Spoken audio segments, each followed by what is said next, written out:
एक बार एक पिता और पुत्र टहलने के लिए निकले। वे जब कुछ दूर निकले तो पुत्र ने देखा कि सड़क किनारे एक फटे हुए जूते पड़े हैं। शायद वे एक मजदूर के थे जो खेतों में काम कर रहा था।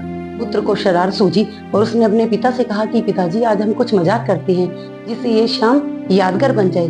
क्यों ना हम इस मजदूर के जूते छुपा लेते हैं, फिर देखते हैं क्या होगा। पिता ने पुत्र की तरफ देखा और बोला कि जो चीज तुम्हारे लिए बेकार है उस चीज की कीमत उस मजदूर के लिए बहुत ज्यादा है, इसलिए कभी भी ऐसा मजाक नहीं करना चाहिए। यदि तुम्हें शाम को यादगार बनाना है तो मैं जैसा कहता हूँ वैसा ही करो। पिता ने पुत्र को कहा कि तुम इन जूतों में कुछ सिक्के डाल दो और फिर देखते हैं जब मजदूर आएगा तो क्या होगा। दोनों छिपकर झाड़ियों में देखने लगे। जब मजदूर आया और उसने जूतों में पैर डाला तो उसे कुछ कठोर चीज लगी। उसने जूते में से देखा कि कुछ सिक्के हैं। दूसरे जूते में भी सिक्के थे। उसने इधर उधर देखा, उसे कोई दिखाई नहीं दिया। मजदूर बड़ा आश्चर्यचकित हुआ और वह घुटनों के बल बैठ गया और फूट फूट कर रोने लगा और आसमान की तरफ हाथ उठाकर बोला कि हे प्रभु, आप किसी रूप में मेरे यहाँ आए हैं, मेरी मदद के लिए आपका बहुत बहुत धन्यवाद।